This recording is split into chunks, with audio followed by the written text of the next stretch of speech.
topic which we are going to deal today is capital gains. In simple terms, capital gain is a profit which is earned by selling a capital asset is known as a capital gain. For example, if you have sold your house for 50 lakhs in the previous year, which you have purchased for 30 lakhs 10 years ago, the difference of that 20 lakhs will be considered as a capital gain.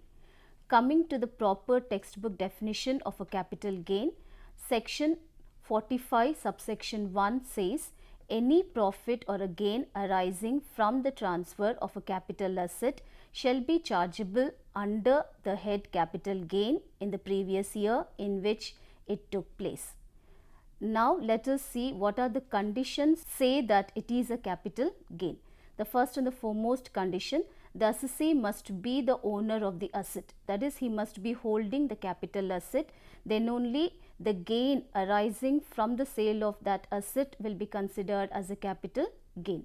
Second, the asset must have been transferred during the previous year relevant to the current assessment year. So, to call the gain as a capital gain, the asset must have been sold in the previous year. For you, the previous year would be 2021-22, which is relevant to the current assessment year, that is 2022-23. The third point, there must be a gain or a loss on sale of that capital asset. And the last, such capital gain is not exempted under section 54. Now let us see what is a capital asset. We generally know the assets are classified into two, tangible and intangible assets. The tangible assets are those assets which are visible. The intangible assets are assets which are not visible or they are invisible. Later, the tangible assets are again classified into non-financial assets and financial assets, wherein the intangible assets are classified into self-generated assets and assets purchased for a price. The non-financial assets, the examples would be land, building, jewelry. The financial assets are your shares, bonds, debentures, so on and so forth. The self-generated asset is goodwill, and the assets purchased for a price are your patents, copyrights, etc. So, with this we can explain what is a capital asset. So, a capital asset is an asset which may be tangible, intangible, movable, immovable, whether used for a business or not is considered as a capital asset. Let us see what is not included as a capital asset or what is not considered as a capital asset. The first one, the stock in trade, that is a raw material, consumable stores which are held for business or profession purpose is not considered as a capital asset. Second, any movable property which is used for a personal use is not considered as a capital asset. For example, if you sell your household appliances like television, washing machine, then it is not considered as a capital gain because the asset is not considered as a capital asset. But this has an exception. The 6 assets like jewelry, drawings, paintings, sculptures, archaeological collections or any work of art is considered as a capital asset even though they are used for your personal use. The third, the rural agricultural land in India is not considered as a capital asset. The fourth one, the gold deposit bonds of 1999 or the deposit certificates issued under the gold monetization scheme of 2015 are not considered as capital assets. Coming to the types of capital gains, you have two types of capital gains. One is long-term capital gain. The second one is short-term capital gain. The gain which is arising by selling a long-term capital asset will be considered as a long-term capital gain. The gain which arises from the sale of short-term capital asset is considered as a short-term capital gain. Now, how will you decide whether it is a short-term capital asset or a long-term capital asset? It depends upon the duration, that is how long the asset is being used before its sale is considered to decide whether the asset is a long-term capital asset or a short-term capital asset. For example, you have an immovable property which you are selling. So the immovable property, you consider 2 years time period to decide whether it is a long term or short term. For securities, 1 year time period is considered to decide whether it is a long term capital asset or a short term capital asset. For immovable property like your land and building, you will consider 2 years time period to decide whether it is a long term capital asset or a short term capital asset. And for any other asset, you will consider 3 years time period to decide whether it is a long term or a short term capital asset. If you take your jewelry, the jewelry you purchased 10 years ago and then you sold the jewelry in 2022. So it is being held for more than 3 years. So the gain which you get by selling jewelry will be considered as a long-term capital gain, because the jewelry will be considered as a long-term capital asset as the asset is being held for more than 3 years before its sale.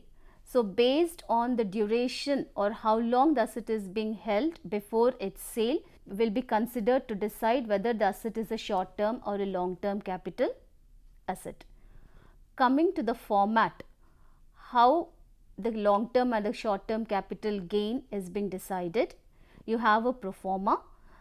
The starting or the first item in the pro forma is your full value for consideration, that is your sale value minus your selling expenses. Then whatever the balance is there, that is called as your net consideration less, that is from the net consideration you will deduct cost of acquisition if it is a short term capital asset. If it is a long term capital asset, you will deduct the index cost of acquisition. Similarly, you will deduct the cost of improvement if it is a short term capital asset, and index cost of improvement if it is a long term capital asset. The balance amount will be considered as your capital gain. If you want to avoid paying the tax on long term capital gain, then you can take you have certain exemptions under section 54, and these exemptions are given only to long term capital gain. The exemptions are not given from the short term capital gain. So deduct those exemptions, and finally the amount which you get is considered as your taxable capital gain. So this is how you calculate your long term capital gain and a short term capital gain. Now we'll see each item in the pro forma in detail. The first one is your sale value. The sale value or the full consideration. The sale value is the total value for which the asset is being sold. You also call it as the transfer value. The term transfer includes sale, exchange, relinquishment, extinguishment, compulsory acquisition, and the conversion of capital asset into stock in trade. The second item in your pro forma is your transfer expenses or the selling expenses. The transfer expenses or the selling expenses are nothing but the expenses which are incurred for selling that particular asset will be considered as selling expenses. For example, you advertise the asset in the newspaper, so the advertising cost will be considered as a selling expenses. You appoint a broker to sell the asset. The brokerage or the commission which is paid to the broker will be considered as a capital asset. Then the next item in the pro forma is your cost of acquisition. Cost of acquisition is the total expenses which are incurred by the assessee for acquiring the asset. For example, the purchase price of the asset plus any installation expenses or any other expenses which are incurred for purchasing that asset will be considered as the cost of acquisition. The next is index cost of acquisition. That means the inflated value or an increased cost price of an asset is called as index cost of acquisition. The next one, cost of improvement. If any improvement is done for the asset or any additions are made to the asset, and the cost of those additions or the improvement will be considered as cost of improvement. Similarly, if it is a long-term capital asset, you will consider the indexed cost of improvement, that is the increased value of cost of improvement. And the last item in your pro forma is exemptions under section 54.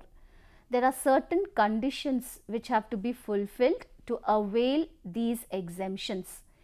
The first and the foremost condition is whatever the capital gain you have earned, if you want an exemption, then that capital gain has to be invested in a permitted line of investment. That is, that capital asset has to be used to purchase or to construct any specified asset. Then only the exemption will be given. The second condition, whatever the new asset you have purchased from that capital gain, that asset should not be sold within a period of 3 years. The third condition, if you are not able to invest the capital gain amount immediately or before the date of filing the returns, then to avail the exemption, you can invest that amount in any public sector bank under a capital gain exemption scheme of 1988 to avail the exemption. If the part of the amount, if you have spent a part of the amount in purchasing an asset and another part of the amount you have invested in a capital gain scheme, then the total of both can be given as an exemption.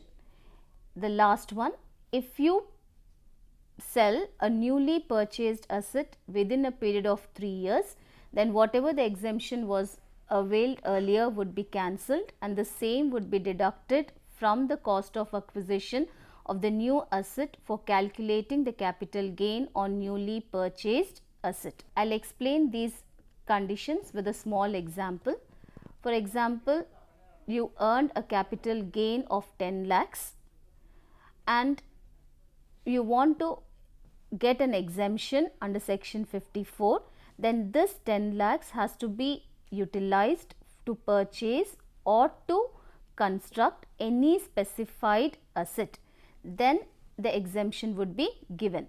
Second one, whatever the asset you have purchased or constructed by utilizing this 10 lakhs, it should not be sold within a period of 3 years. That is the second condition. The third condition, if you are not able to utilize this 10 lakhs within a given time period, then you can invest this 10 lakhs in a capital gain exemption scheme of 1988 in any nationalized bank to avail the exemption. The fourth one, if you have partly invested, for example, out of this 10 lakhs, you have invested 5 lakhs in purchasing a specified asset, then the remaining 5 lakhs you have deposited in a capital gain scheme, then the total of 2, that is again 10 lakhs, can be availed as an exemption. The last point says, if the newly purchased capital asset is sold within a period of 3 years, then whatever the exemption is given earlier would be cancelled and the same will be deducted from the cost of acquisition of the newly purchased asset while calculating the capital gain from the newly purchased asset. So, if these conditions are fulfilled, then the exemption of section 54 can be availed. Now, let us see how to calculate your index cost of acquisition. Remember, the index cost of acquisition will be calculated only in case of long-term capital assets. No index cost of acquisition will be calculated in case of a short-term capital asset. For calculating the index cost of acquisition, you have two. One is a self-acquired asset, the other one is a transferred asset. Self-acquired asset is an asset which is purchased by the assessee himself on his own. That is called as a self-acquired asset. When you are calculating the index cost of acquisition under the self-acquired asset, you have to see whether the asset is being purchased before 1/4/2001 or whether it is purchased after 1/4/2001. If it is purchased before 1/4/2001, you have a formula, that is index cost of acquisition is equals to original cost or the fair market value as on 1/4/2001, whichever is higher, into index of the previous year divided by 100. If the asset is purchased after 1/4/2001, then index cost of acquisition is equals to original cost into index of the previous year divided by index of the purchase year. The second is in case of transferred asset. The transferred asset is an asset which the assessee has received as a gift or he has inherited that asset, then it is called as a transferred asset. Again, you have two conditions. You have to see whether the asset is being acquired by the previous owner before 1/4/2001 or if it is acquired by the previous owner after 1/4/2001. If it is acquired by the previous owner before 1/4/2001, then the formula is index cost of acquisition is equals to original cost or the fair market value as on 1/4/2001, whichever is higher, into index of the previous year divided by 100. When it comes to the second condition, that is the previous owner acquired after 1/4/2001, there are two conditions, that is the previous owner acquired before 1/4/2001 and the current owner acquired after 1/4/2001. If the current owner has acquired it after 1/4/2001, again there are two conditions. You should see whether the previous owner has acquired it before 1/4/2001 and the current owner is acquiring it after 1/4/2001. The second condition is the previous owner also acquired after 1/4/2001 and the current owner also acquired it after 1/4/2001. For the first situation where the previous owner acquired it before 1/4/2001 and the current owner is acquiring it after 1/4/2001, the formula is index cost of acquisition is equals to original cost or the fair market value, whichever is higher, into index of the previous year divided by index of the transferred year. If both previous owner and the current owner have acquired it after 1/4/2001, the formula is index cost of acquisition is equals to original cost into index of the previous year divided by index of the transferred year. The last one is index cost of improvement. The index cost of improvement, again you will consider whether the improvement is done before 1/4/2001 or after 1/4/2001. If the improvement is done before 1/4/2001, it would be considered as nil or ignored. If it is done after 1/4/2001, the formula is index cost of improvement is equals to amount spent on improvement into index of the previous year divided by index of the improvement year. So, for today you have seen what is capital gain, what is a capital asset, what is considered as a capital asset and what is not considered as a capital asset. You have gone through the format to calculate the capital gain, both long term and short term capital gain, and also you have seen how to calculate the index cost of acquisition and the index cost of improvement. We will see on what assets the index cost of acquisition, or in what circumstances or the cases the index cost of acquisition is not calculated. The first and the foremost, the index cost of acquisition is not calculated in case of short term capital assets. It is calculated only in case of long term capital assets. The second, it is not calculated in case of bonds and debentures. That is, even though the bonds and debentures, in case the debentures and bonds, even though they are long term capital assets, you find the index cost of acquisition is not calculated. The next point, in case of depreciable assets, the index cost of acquisition is not calculated, and whenever a depreciable asset is being sold, it is the gain is considered as a short term capital gain. The gain will not be considered as a long term capital gain. In the last point is, in case of advance money forfeited, that is, the person has, you have entered into a sale contract to sell the asset, but due to some reason you could not sell the asset and the advance money which you have taken is being forfeited. In such case, you have to see whether the advance money is forfeited before 1/4/2014 or after 1/4/2014. If the advance money forfeited is before 1/4/2014, then it is deducted from the cost of acquisition. If it is forfeited after 1/4/2014, then it is considered as income from other sources. Let us see the exemptions under section 54. The first and the foremost exemption is section 54, that is, if you are selling a residential house and again investing that money in purchasing another residential house, then the exemption can be given under section 54. The next section which you have is section 54B, where you are selling an agricultural land and then investing that money in purchasing another agricultural land. It is then you can avail an exemption under section 54B.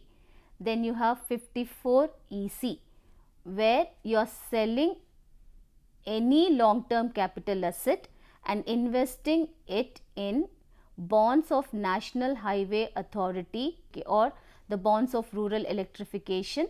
Then the exemption can be availed under section 54EC. The last one is section 54F, where you are selling any long term capital asset and investing it in a residential house. The condition here is the person should have only one residential house. In such case, you will see whether the capital gain amount is more than the net consideration or less than the net consideration. If the capital gain amount is more than the net consideration, then the entire capital gain amount is given as an exemption.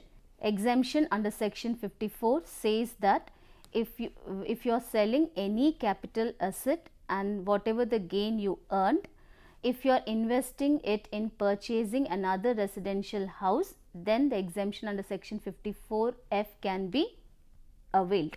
Section 54F, if you have earned any capital gain by selling any capital asset and if you are investing that capital gain to purchase a residential house in India, then you can avail the exemption under section 54F. For availing the exemption, there are two conditions. You have to see whether the cost of the new house is more than the net consideration or less than the net consideration. If the cost of the new house is more than the net consideration, then the entire capital gain amount will be given as an exemption. If the cost of the new house is less than the net consideration, then you have a formula to calculate your exemption amount, that is capital gain into cost of the new house divided by net consideration.